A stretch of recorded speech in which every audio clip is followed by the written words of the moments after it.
E aí, pessoal, como é que vocês estão? Nós vamos conversar hoje sobre Idade Média. Vamos dividir o conteúdo de Idade Média em dois grandes momentos.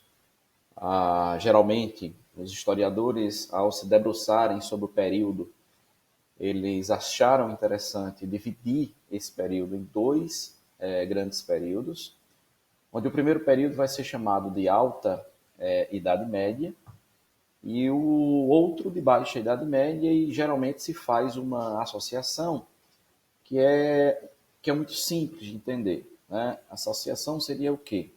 A Alta Idade Média, ela seria o momento que teríamos um auge daquilo que a gente vai chamar de feudalismo, que eu vou discutir com vocês o que seria o feudalismo e quais são as suas principais características.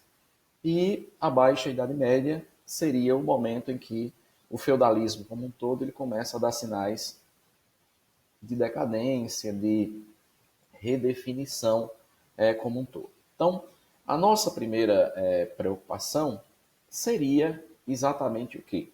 Pensar um pouco com vocês, né, que essa nossa aula hoje, esse nosso encontro hoje, ele tem como função pensar um pouco, né, com vocês sobre esse período. E eu coloquei essa imagem para que a gente pudesse fazer uma primeira, né, discussão, pudesse pensar sobre uma primeira questão, né, de como a Idade Média ela trouxe de forma significativa uma discussão em torno da religiosidade, tá bom?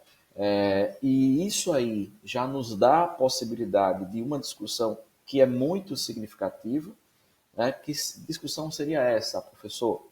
Você vai ver lá na frente, né, em outras aulas que nós vamos gravar, que quando os homens do Renascimento, né, lá no período moderno, e depois lá no Iluminismo, olham para a Idade Média, geralmente eles olham para esse período de misticismo religioso, né, de teocentrismo, né, muito significativo, olham para esse período e passam a denominá-lo de período das trevas.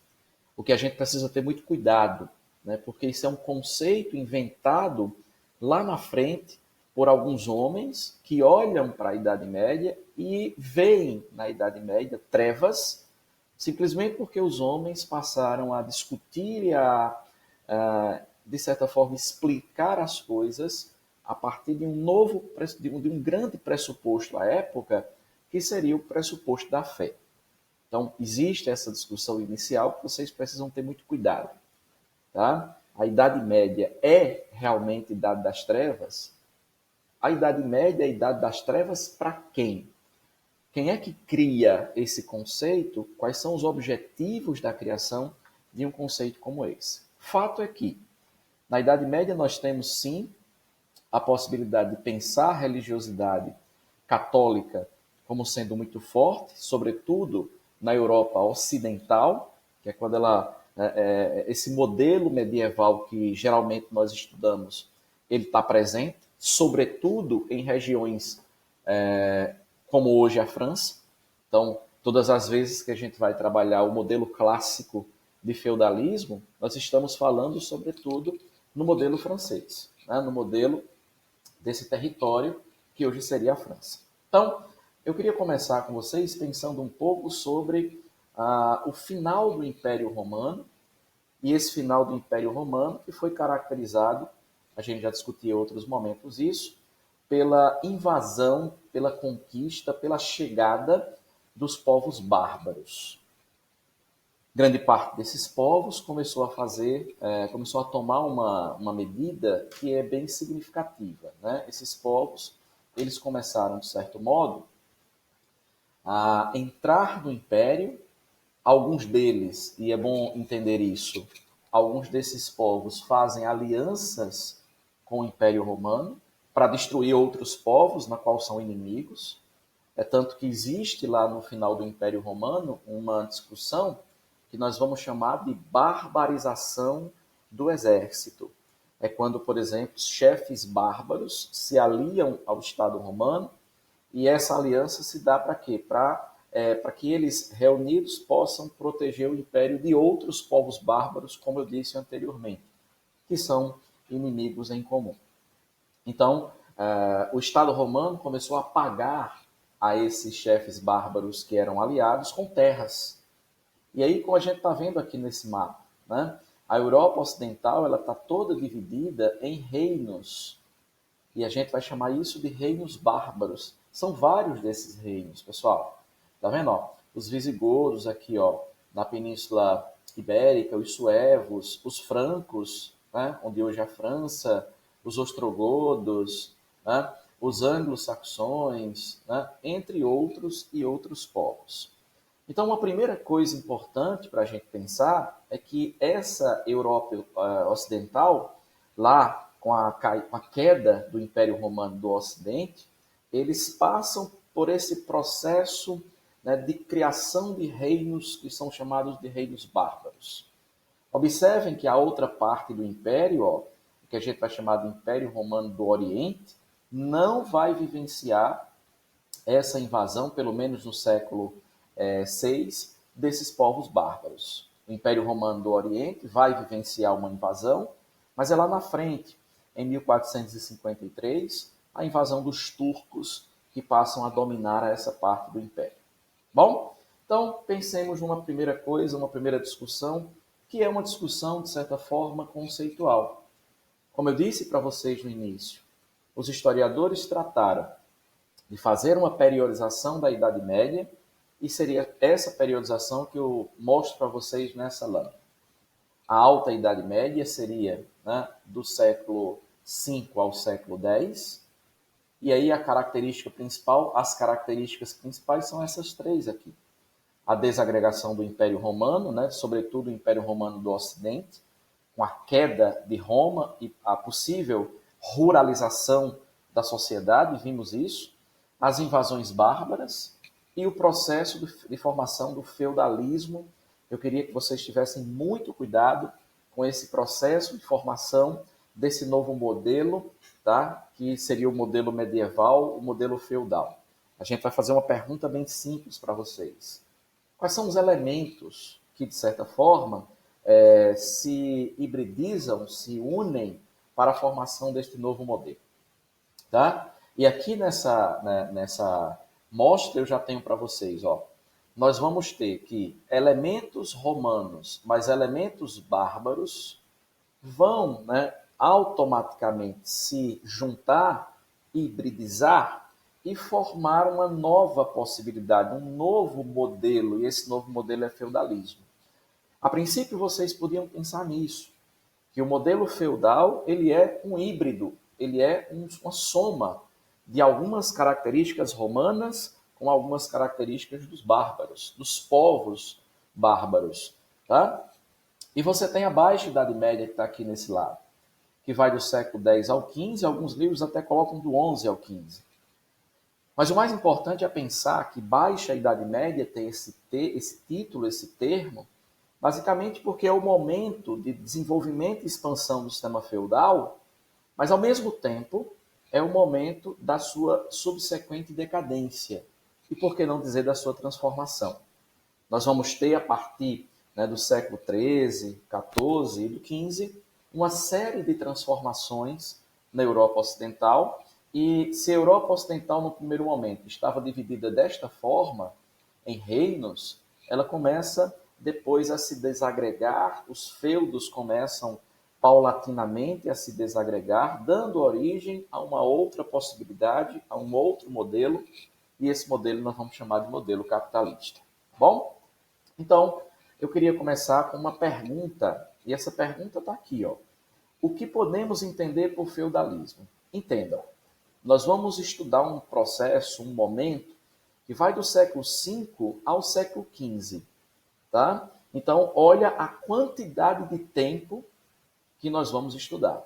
Olha que essa sociedade que vai do século V até o século XV, ela é uma sociedade marcada, entre outras coisas, por uma série de características, e todas essas características estão dentro de um grande modelo, que a gente vai chamar de modelo feudal. Então, o feudalismo eu coloquei aqui para vocês um pequeno conceito. Compreende o sistema político, econômico e social que predominou na Europa Ocidental entre o início da Idade Média até a afirmação dos Estados modernos, tendo seu apogeu entre os séculos IX e XIII.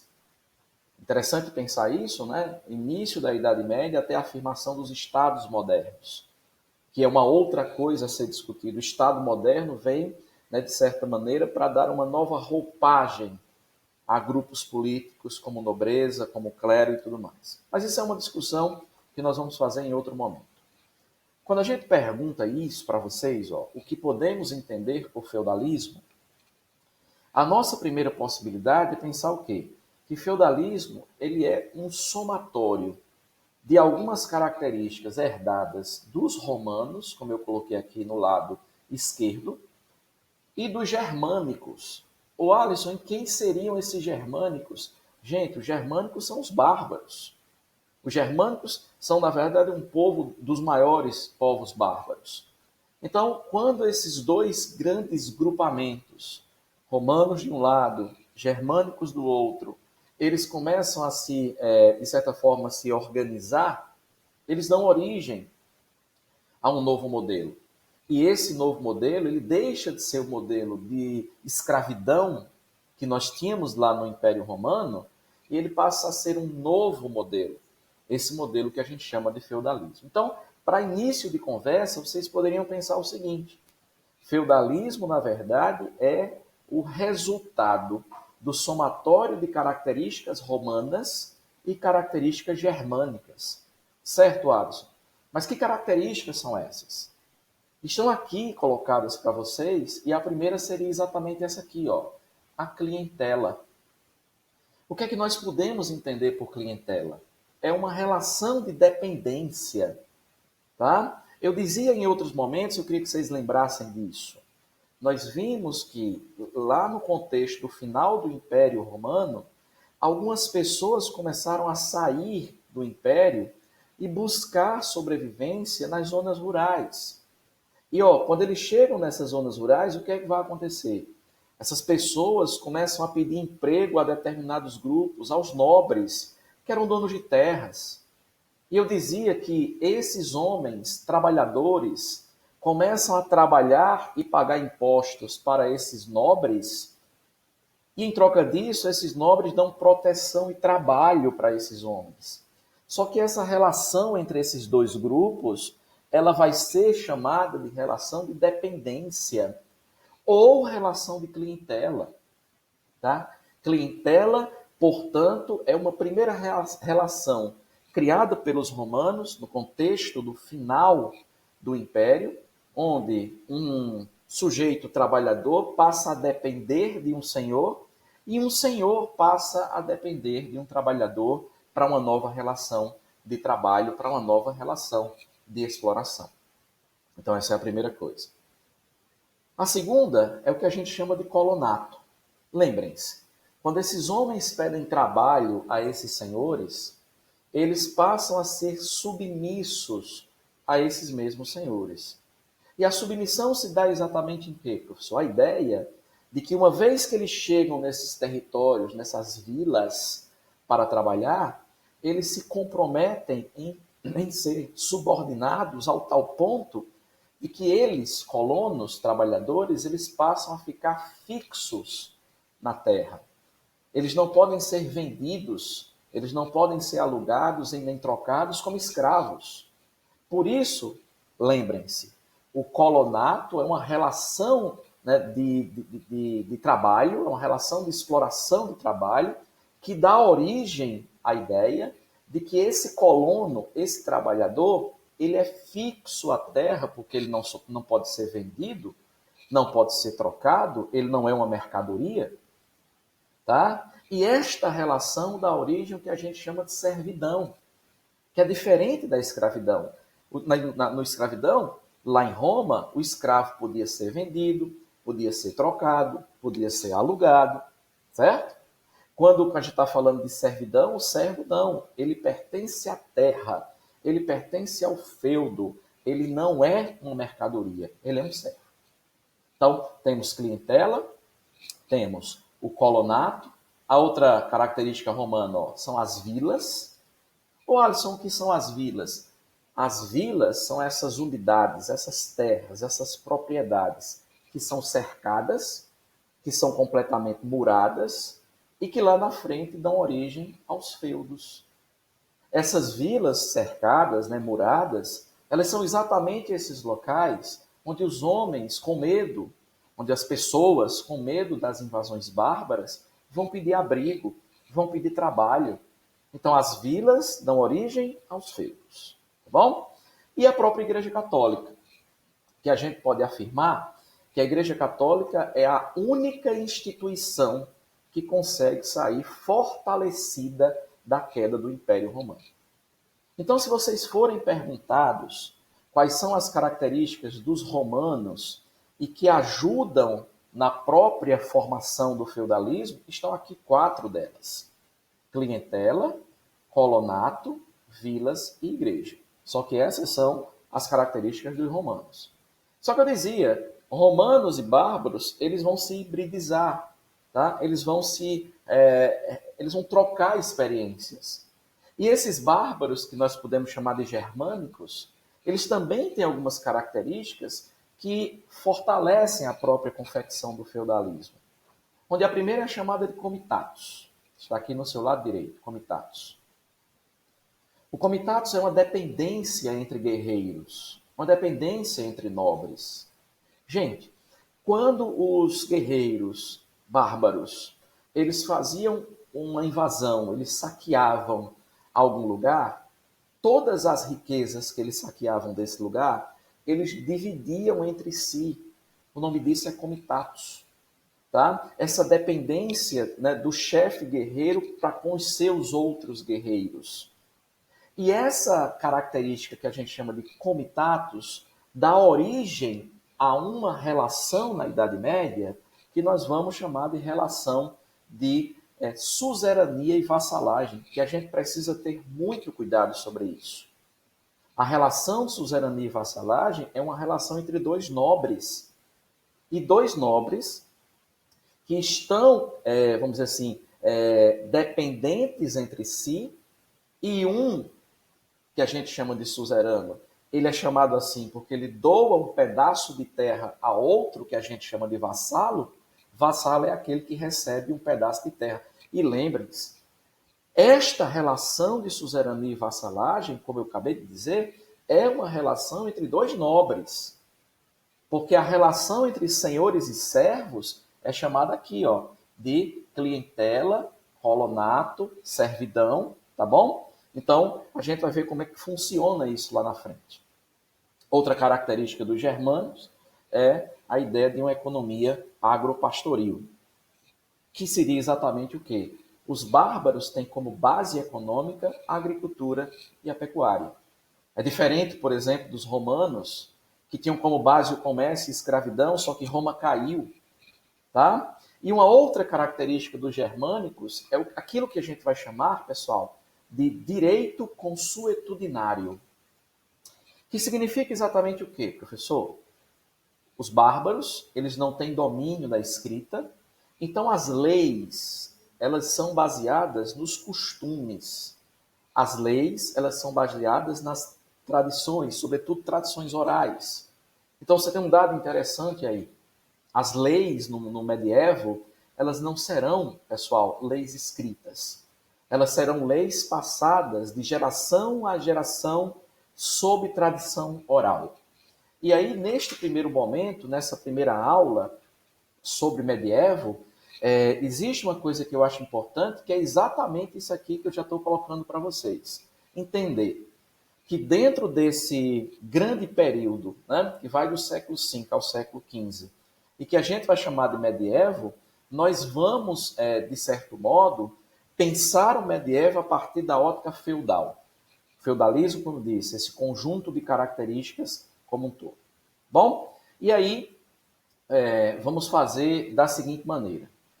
A gente vai parar aqui para pensar um pouquinho sobre essa formação dessa nova sociedade como sendo um híbrido de características romanas e características germânicas, e a partir das nossas próximas aulas nós vamos discutir quais são as características principais dessa sociedade que a gente vai chamar de sociedade feudal. Tá bom? Então nós vamos parar por aqui e na próxima a gente trabalha a sociedade feudal e as suas características econômicas, suas características políticas, tá? Suas características sociais e suas características culturais. Um grande abraço e até a próxima videoaula, onde a gente vai trabalhar a parte de medievo com suas características.